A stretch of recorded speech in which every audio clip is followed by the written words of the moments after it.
Welcome to my dear family. आज की story है डेविल से शादी S1 एपिसोड 56 to 57। एक नया नाम और रेहन और इश्की का पल। राजवीर के कहने पर इश्की ने दी उसे अपनी 15 साल की उम्र में बनाई हुई विश लिस्ट। अब आगे राजवीर उस चिट को खोल के पढ़ने लगा और फिर से खुद से ही बड़बड़ाकर बोला, इसे पति चाहिए था या पर्सनल एंटरटेनर। सच में मुझे ये सब बोलने से पहले इसके बारे में एक बार और सोच लेना चाहिए था। खैर अब बोल दिया है तो करना ही पड़ेगा। खुद में ही बड़बड़ाते हुए वो अपने काम में लग गया। कुछ देर बाद राजवीर आज एक होटल में गया क्योंकि आज उसकी वहाँ पर एक मीटिंग थी। उसी होटल में कोमल जी भी अपनी किट्टी पार्टी के लिए आई हुई थी। कोमल जी अपने प्राइवेट रूम से निकलकर वॉशरूम गई थी, लेकिन जैसे ही वो बाहर निकली उनकी नज़र एक आदमी पर पड़ी, जिसे देखकर वो बहुत पैनिक करने लगी और वहीं पर बेहोश हो गई। लग रही है। समर की बात सुनकर राजवीर ने उस तरफ देखा जहां पर कोमल बेहोश होकर गिरी हुई थी। राजवीर अपने कदम आगे बढ़ाते हुए उनके पास गया और उन्हें होश में लाने की कोशिश करने लगा, लेकिन कोमल को होश नहीं आया तो राजवीर ने समर को इंस्ट्रक्शन देते हुए कहा, जल्दी से पानी लेकर आओ। राजवीर का ऑर्डर सुनते ही समर पानी लेकर आया और उसने राजवीर को दे दिया। राजवीर ने जल्दी से कोमल के चेहरे पर पानी की छींटे मारे तो थोड़ी ही देर में कोमल को होश आ गया और वो फिर से डरने लगी। तभी उनके कानों में राजवीर की आवाज सुनाई दी, आप ठीक तो हैं? क्या हुआ था आपको जो आप ऐसे बेहोश हो गई? कोमल ने जैसे ही राजवीर को देखा उन्होंने राजवीर का हाथ पकड़ लिया और घबराते हुए उससे बोली, मुझे घर जाना है, तुम प्लीज मुझे घर छोड़ दो। राजवीर ने जवाब दिया, ठीक है, समर आपको घर छोड़ देगा। तभी कोमल ने फिर से घबराते हुए कहा, नहीं प्लीज तुम मुझे घर छोड़ दो। इस पूरे टाइम में राजवीर गौर से कोमल को देख रहा था। वो देख सकता था कि कोमल कितनी डरी हुई थी, लेकिन उसे समझ नहीं आया कि कोमल किससे इतना डर रही है। थोड़ी देर तक राजवीर ने उनको ऑब्जर्व किया और फिर अपने आसपास देखने लगा। जब उसे आसपास कोई नहीं दिखा तो राजवीर ने कुछ सोचकर जवाब दिया, ठीक है चलिए। ये बोलकर राजवीर ने कोमल का हाथ पकड़कर उठाया और उन्हें अपने साथ ले गया। कार में पूरे रास्ते कोमल डरी सहमी सी बैठी हुई थी। तभी राजवीर ने उनकी तरफ देखकर पूछा, आपको हुआ क्या है? आप इतना डर क्यों रही हैं? राजवीर की बात सुनकर कोमल जी उसकी तरफ देखकर हकलाते हुए बोली, कुछ नहीं, बस चक्कर आ गया था। राजवीर को साफ साफ कोमल की बातों में छुपा हुआ झूठ नजर आ रहा था, लेकिन उसने कुछ नहीं कहा। राजवीर कोमल को घर लेकर आया और वापस वहां से ऑफिस चला गया। कोमल जल्दी से अपने रूम में गई और घबराते हुए खुद में बड़बड़ाने लगी, वो जिंदा है, वो जिंदा है। वहीं दूसरी तरफ राजवीर ने कार में बैठते ही समर को कॉल किया और बोला, पता करो होटल में ऐसा क्या हुआ था जिसकी वजह से मिसेस सिंघानिया इतना डर गई। समर का ऑक्सर सुनकर राजवीर ने कॉल कट कर दिया।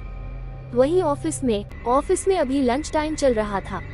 इश्की और मिशा दोनों ही अभी कैंटीन में बैठी हुई थी। तभी मिशा ने इश्की से पूछा, क्या बात है इश्की, आज तो तू बहुत चहक रही है, क्या भाई ने अपनी फीलिंग एक्सेप्ट कर ली? इश्की एक्साइटेड होकर बोली, हाँ, और तुझे पता है मैंने उन्हें एक विश लिस्ट दी है जिसे उन्हें मेरे लिए पूरा करना है। मैं बता नहीं सकती मिशी कि मैं कितनी खुश हूँ। मेरी बात मान, तू भी एक लिस्ट बना ले और रेहान को दे दे, इसी बहाने उसके प्यार का भी टेस्ट हो जाएगा। मिशा ने थोड़ा इरिटेट होते हुए इश्की से आगे पूछा, इश्की तू फिर से स्टार्ट हो गई, और पहले ही बता तेरी उस लिस्ट में है भाई से क्या करवाने वाली है? क्या तू? इश्की ने चहकते हुए जवाब दिया, वो तो तुझे उसी टाइम पता चलेगा। वैसे आज रात तू राजवीर के हाथ का खाना खाने के लिए रेडी रही हो, क्योंकि मेरी विश स्टार्ट यहीं से हो रही है। तभी उसी तरफ से गुजरते हुए समर की नजर उन पर पड़ी और उसने राजवीर से कहा, सर वो देखिए, वो तो बड़ी मैम। मिशा भी हंसते हुए बोली, क्या बात कर रही है तू? भाई और खाना, आज तो मजा ही आ जाएगा। राजवीर का कैबिन। राजवीर अपनी चेयर पर बैठा हुआ था और उसके सामने समर खड़ा था। तभी समर ने कहा, सर मैंने उस होटल की सीसीटीवी फुटेज चेक की और उसे देखकर तो यही लगता है कि बड़ी मैम को पैनिक अटैक आया था और वो एक आदमी को देखते हुए बेहोश हो गई। राजवीर ने कंफ्यूज होकर पूछा, आदमी? कौन है वो आदमी? समर ने बताते हुए कहा, मैम तो जिस ओर देखकर डर रही थी वहाँ और कोई नहीं बल्कि मिस्टर गौतम रंधावा खड़े थे, जिनके साथ आज हमारी मीटिंग थी। राजवीर ने सोचते हुए खुद से ही कहा, मिस्टर गौतम रंधावा, उन्हें देख के मिसेस सिंघानिया क्यों डर रही थी? फिर राजवीर ने समर को देखते हुए ऑर्डर दिया, मुझे मिस्टर रंधावा की सारी डिटेल जितनी जल्दी हो सके ला कर दो। तो समर जी सर बोला और वहाँ से चला गया। राजवीर थोड़ी तक कुछ सोचता रहा और फिर अपने लैपटॉप में सीसीटीवी फुटेज चलाकर इश्की को देखने लगा, जो काम कम और सेल्फी ज्यादा ले रही थी। उसे देखते हुए राजवीर खुद से ही बोला, ये नहीं सुधरेगी। खैर अभी तो मुझे इनकी विश पूरी करनी है, जिसके लिए मैंने फुल कॉन्फिडेंस से हाँ बोला था। फिर राजवीर ने कुछ देर रुककर आगे कहा, लेकिन फिर भी 15 साल की बच्ची वाली लिस्ट देने की जगह फ्रेश लिस्ट बना लेती। लेकिन नहीं मैडम अपने काम में बिजी रहेंगी। दूसरी तरफ इश्की काम करने के बाद ऑफिस से बाहर आ गई। आज इश्की ऑफिस से जल्दी निकल गई थी। उसने मिशा को भी कुछ नहीं बताया था। वहीं इश्की सीधे एक कैफे में गई जहां पर रेहान उसका पहले से वेट कर रहा था। इश्की आकर सीधे उसके सामने वाली चेयर पर बैठ गई और बोली, और रॉकस्टार कैसे हो तुम? तुमसे एक लड़की नहीं पट रही है। उसके बारे में मैंने तुम्हें सब कुछ तो बता दिया है, तब भी तुम उसे पटा नहीं पा रहे। सामने बैठे रेहान परेशान सा होकर पूछा, मैं क्या करूं इश्की? मैं कुछ भी अच्छा करता हूं तब भी वो खुश नहीं होती, उल्टा और ज्यादा गुस्सा हो जाती है। इश्की ने कुछ सोचते हुए जवाब दिया, हम पुरानी कहावत है, जब भी सीधी उंगली से ना निकले तो उंगली को टेढ़ा कर लेनी चाहिए। रेहान ने कंफ्यूज सा होते हुए इश्की को देखकर पूछा, व्हाट? तुम कहना क्या चाहती हो? इश्की ने सवाल के जवाब में सवाल करते हुए पूछा, तुमने शोले मूवी देखी है? रेहान ने तपाक से जवाब दिया, ऑफ कोर्स, किसने नहीं देखी होगी। उसकी बात सुनकर इश्की की आंखें चमक गई। फिर वो कुछ सोचते हुए आगे बोली, गुड, अब सुनो, शोले में जिस तरह से वीर बसंती की मौसी को पानी की टंकी पर चढ़कर उसे सुसाइड करने की धमकी देता है, तुम भी ठीक वैसा ही करो। ये आइडिया सुनकर रेहान ने शौक वाली शक्ल बनाते हुए पूछा, क्या तुम पागल हो गई हो? तुम चाहती हो कि मैं मिशा के साथ ऐसा करूं? इश्की ने जवाब दिया, जी हाँ, अगर चाहते हो कि मिशा अपनी फीलिंग एक्सेप्ट करे तो।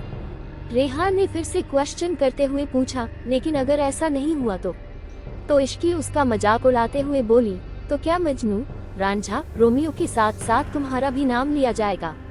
इस पर रेहान ने गुस्से में कहा, शट अप, लेकिन कूदने की धमकी से ज्यादा अच्छा आइडिया है मेरे पास। इश्की ने हैरान होकर पूछा, और वो क्या? इश्की का सवाल सुन रेहान ने उससे पूछा, तुमने क्योंकि देखा है? इश्की कुछ सोचकर बोली, हाँ। तो रेहान ने कहा, तो उस मूवी में जैसे सलमान खान ने मरने की धमकी दी थी और हीरोइन से हाँ करवाई थी, मैं भी वैसा ही करता हूँ, कम से कम उसमें मरने का कम चांस है। ये सुनकर इश्की बोली, ठीक है, डन, अब मैं चलती हूँ, मिशा वेट कर रही होगी।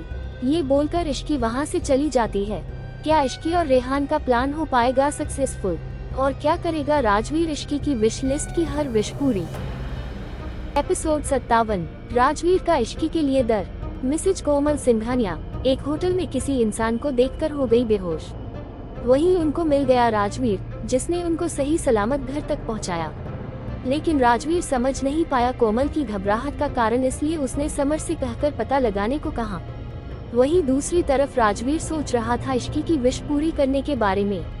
अब आगे राजवीर अभी भी अपने कैबिन में बैठा हुआ था। तभी उसके पास किसी अननोन नंबर से कॉल आया। राजवीर ने उस कॉल को पिक करते हुए कहा, हेलो। तभी सामने से किसी की आवाज आई, तो कैसे बीत रहे हैं तुम्हारे सुकून के पल मिस्टर राजवीर सिंघानिया? राजवीर ने आवाज पहचानने की कोशिश करते हुए पूछा, कौन हो तुम? सामने से वो आदमी अपनी बात को आगे बढ़ाते हुए बोला, तुम्हारा दोस्त तो बिल्कुल भी नहीं, तो दुश्मन ही समझ लो। ये कहकर उसने आगे कहा, मैंने सुना है कि तुमने शादी कर ली है और किसी को बताया भी नहीं। क्या सोचा था तुम नहीं बताओगे तो किसी को पता नहीं चलेगा? राजवीर अभी भी सामने वाले इंसान की आवाज पहचानने की कोशिश कर रहा था, लेकिन उसे वो आवाज पहचान में नहीं आ रही थी। तभी फिर से उस आदमी की आवाज राजवीर के कानों में पड़ी, बहुत प्यार करते हो ना अपनी बीवी से? अब तुम्हें पता चलेगा मिस्टर राजवीर सिंघानिया की अपनी आंखों के सामने वो इंसान जिसे हम प्यार करते हैं, वो दम तोड़े तो इंसान कितनी मौत मरता है। बहुत जल्द तुम भी अपनी प्यारी सी बीवी को तड़प कर मरते हुए देखोगे। अगर बचा सकते हो तो बचा लो उसे, क्योंकि आज से अभी से उस पर मौत की तलवार लटक रही है, जो कब उसकी गर्दन काट देगी कुछ नहीं पता। उस आदमी ने ये बोलकर जोर जोर से हंसते हुए कॉल कट कर दिया। सामने वाले इंसान की बात सुनकर राजवीर कुछ देर के लिए तो डर गया, लेकिन फिर वो खुद को नॉर्मल करते हुए बोला, तू जो भी है, तूने बहुत बड़ी गलती कर दी मेरी इश्की को नुकसान पहुंचाने के बारे में सोचकर। अब तुझे तो मैं नर्क से भी ढूंढ के निकाल लूंगा। तभी राजवीर इश्की को कॉल करने लगा। लेकिन इश्की कॉल रिसीव नहीं कर रही थी, इसलिए राजवीर ने समर को कॉल करके अपने कैबिन में आने के लिए बोल दिया। समर राजवीर के कैबिन में आया तो राजवीर ने पूछा, इश्की कहाँ है अभी? तो समर ने बताया, सर मैम तो घर के लिए निकल गई हैं। राजवीर ने कुछ सोचकर आगे कहा, इश्की की सिक्योरिटी और ज्यादा बढ़ा दो, किसी भी अनजान आदमी को उससे बात मत करने देना। ये बोलकर राजवीर अपनी चेयर से खड़ा हुआ और बोला, अभी मुझे एक अननोन नंबर से कॉल आया था, 1 घंटे के अंदर अंदर पता करके बताओ कि ये किसका नंबर है। ये बोलकर राजवीर वहाँ से घर के लिए निकल गया। घर में अर्नव जब रूम में आया तब उसने देखा कि कोमल बेड के एक कोने में छुपकर बैठी थी, जिसे देखकर उसने पूछा, कोमल क्या हुआ है, आप वहाँ पर ऐसे क्यों बैठी हुई हो? अर्नव की आवाज सुनकर कोमल जल्दी से बेड से नीचे आई और अर्नव के सामने खड़ी होकर अपनी डरी हुई आवाज में बोली, वो आदमी जिंदा है वो, मैंने आज उसे देखा, वो जिंदा है। अर्नव ने परेशान सा होकर पूछा, कौन जिंदा है कोमल, किसकी बात कर रही हो आप? कोमल ने डरते हुए जवाब दिया, गौतम रंधावा, वो वही था। अर्नव ने हैरान होते हुए पूछा, क्या आपने उसे कहाँ देखा? कोमल ने घबराई हुई आवाज में कहा, होटल में, आज सुबह। तो अर्नव कोमल को समझाते हुए बोले, आप चिंता मत करिए कोमल, अब वो कुछ नहीं कर सकता है, और वैसे भी इन बातों को बहुत साल हो गए हैं, वो अब कुछ नहीं करेगा। दूसरी तरफ राजवीर जल्दी से कार से निकल के घर के अंदर आया और सीधा अपने रूम की ओर बढ़ गया, लेकिन उसे वहाँ पर इश्की नहीं दिखी तो वो मिशा के रूम की तरफ गया। राजवीर रूम के पास पहुंचा ही था कि उसे रूम के अंदर से सभी के हंसने की आवाज आई। ये सुनकर राजवीर थोड़ा सा दरवाजा खोल कर देखने लगा तो अंदर रूही, मिहिर, मिशा और इश्की कुछ गेम खेल रहे थे। राजवीर की नजर इश्की पर गई जो इस वक्त बहुत हंस रही थी। उसे देखकर राजवीर के चेहरे पर स्माइल आ गई और फिर वो वापस अपने रूम में चला गया। रूम में जाकर उसने देखा कि उसके फोन पर समर का कॉल आ रहा था, तो राजवीर ने कॉल को रिसीव कर लिया। तभी सामने से समर बोला, सर मैंने पता लगवा लिया है, ये नंबर किसी मोहन नाम के आदमी का है, मुझे वो आदमी चाहिए, जल्दी उसे लेकर फार्म हाउस पर आओ। ये बोलकर राजवीर ने कॉल कट कर दिया और बाथरूम में जाकर फ्रेश होकर फिर से रेडी होकर निकल गया। मिशा के रूम में इस वक्त वो चारों लूडो खेल रहे थे। तभी मिहिर ने अपनी आंखें बंद किए हुए प्रे करते हुए कहा, प्लीज गॉड 5 ना आए, प्लीज प्लीज। तभी इश्की ने डाइस को रोल किया तो उसमें 5 आ गया। ये देखते ही इश्की उछलकर बोली, ये अब तो तुम गए मिहिर। ये बोलकर इश्की ने मिहिर की गोटी को काट दिया। कुछ देर ऐसे ही खेलने के बाद मिशा ने इश्की से कहा, इश्की भाई तो आ गए होंगे, फिर जो तूने आज सुबह कहा था, क्या भाई वैसा करेंगे? इश्की ने जवाब दिया, और नहीं तो क्या, वैसे अच्छा याद दिलाया, अभी जाकर देखती हूँ। ये बोलकर इश्की अपने रूम में आ गई और चारों तरफ देखने लगी तो उसे राजवीर कहीं भी नहीं दिखा। उसने उसे कॉल लगाए और खुद से ही बड़बड़ा कर बोली, ये राजवीर तो अभी तक आए ही नहीं। राजवीर उसका कॉल पिक कर जैसे ही कुछ बोलने को हुआ वैसे ही इश्की बोल पड़ी, राजवीर आप कहाँ हैं? अभी तक नहीं आए? आप तो मेरी विश पूरी करने वाले थे, पर यहाँ तो आपका ही पता नहीं है। राजवीर ने जवाब दिया, सॉरी, मुझे बहुत जरूरी काम आ गया था, मैं कल तुम्हारी विश जरूर पूरी करूँगा, अभी मैं फोन रखता हूँ। ये बोलकर राजवीर ने कॉल कट कर दिया और फिर राजवीर फार्म हाउस के अंदर चला गया। अंदर जाकर वो एक सोफे पर बैठ गया और उसने सामने खड़े आदमी को देखकर समर से पूछा, यही वो आदमी है? इस पर समर हाँ बोला तो राजवीर ने उस आदमी को देखते हुए कहा, तो तुमने मुझे कॉल किया था? मोहन ने जवाब दिया, नहीं सर, मैंने आपको कॉल नहीं किया था, बल्कि मैं तो इन सबको भी कब से कह रहा हूँ कि जिस नंबर की ये लोग बात कर रहे हैं वो नंबर चोरी हो गया है। राजवीर ने हैरान होते हुए पूछा, मतलब? मोहन ने जवाब दिया, सर आज दोपहर को जब मैं बस में था तब किसी ने मेरा फोन चोरी कर लिया था, मैंने कॉल करके नंबर बंद करने के लिए भी कहा था। सर मुझे नहीं पता है कि किसने आपको फोन किया था, मेरी कोई गलती नहीं है, मैं तो एक मिडिल क्लास आदमी हूँ। ये सुन राजवीर ने गुस्से से उसे धमकाते हुए कहा, अगर मुझे पता चला कि इन सब में तुम्हारा भी हाथ है तो याद रखना, राजवीर कभी किसी को दूसरा मौका नहीं देता है। मोहन ने थोड़ा डरते हुए कहा, नहीं सर, मेरी जरा सी भी गलती नहीं है। इस पर राजवीर बोला, ठीक है समर, इसे इसके घर छुड़वा दो। मोहन के जाने के बाद राजवीर ने समर से कहा, नंबर का लास्ट लोकेशन चेक किया था?